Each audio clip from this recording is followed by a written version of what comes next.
How easy is it to get up in the morning when you know you're not doing all that it takes? It's not very easy at all. You can just lay there awake thinking, oh, what's a few more minutes in bed? It won't matter much anyway. Wrong. It does matter. It will matter. Now, how easy is it to get up in the morning when you're pouring it on, doing the best you can, anxious to get going, make progress toward your dreams?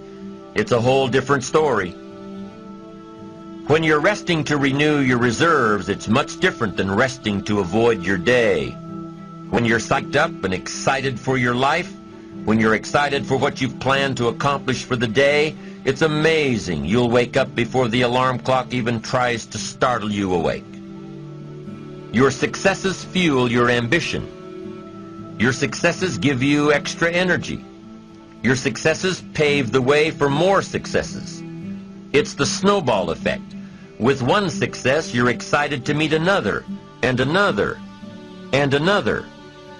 And pretty soon, the disciplines that were so difficult in the beginning, the disciplines that got you going, are now part of your philosophy.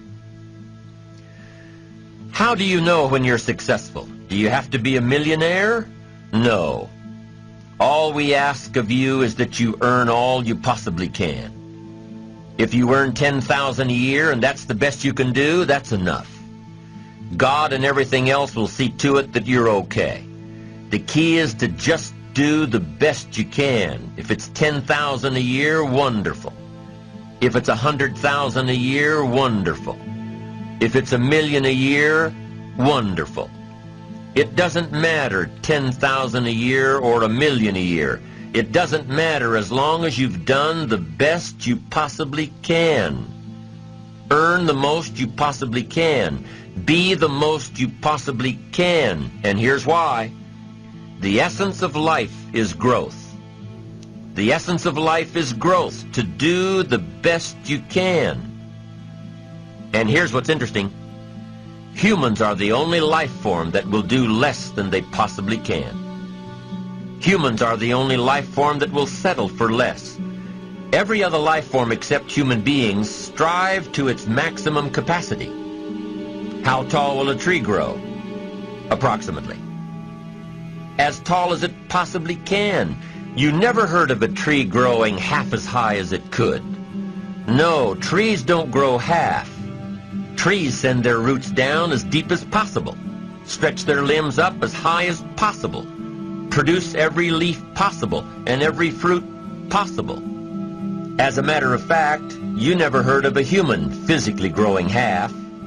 We keep growing until we're done. Now that's a part of life we can't control. It's genetically coded. And that's probably why we keep growing till we're done. Because we can't control that part.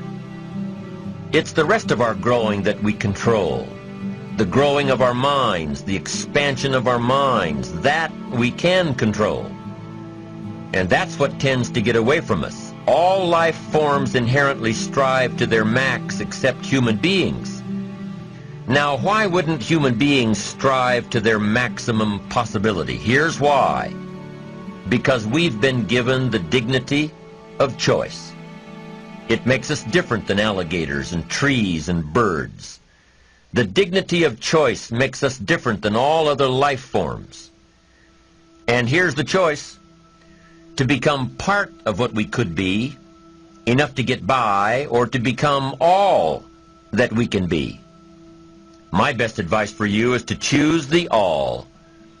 Earn all you can, make all the friends you can, read as many books as you can, develop as many skills as you can, see as much as possible, do as much as possible, make as much fortune as possible, give as much of it away as possible. The max. There's no life like it. I'm telling you, once I got on track, I've never looked back. Pick up the challenge. Go for it. Take the best of the two easies. Take the route of it's easy to get ahead. It's easy to do all you can. It's easy to succeed. It's easy to have financial freedom. The more you do, the more you get. So the two primary benefits of positive reinforcement are, number one, to build good habits, and number two, to create more energy to fuel your ambitions, your desires, your achievements. How can you isolate what's working for you and what isn't? How can you make sure that you are reinforcing your positive disciplines? Well, if it isn't apparent, easy to see right away, if what you're doing is happening in such small increments that you're not sure if you're on track, then you need to be writing it down. You need to keep a journal anyway. But if you really aren't sure that what you're doing is making measurable progress, you need to keep a written record.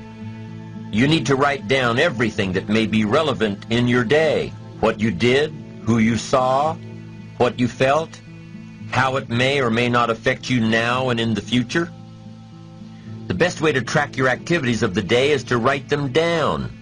The best way to track your activities of the week is to write them down. The best way to analyze your progress through the year is to have written it down.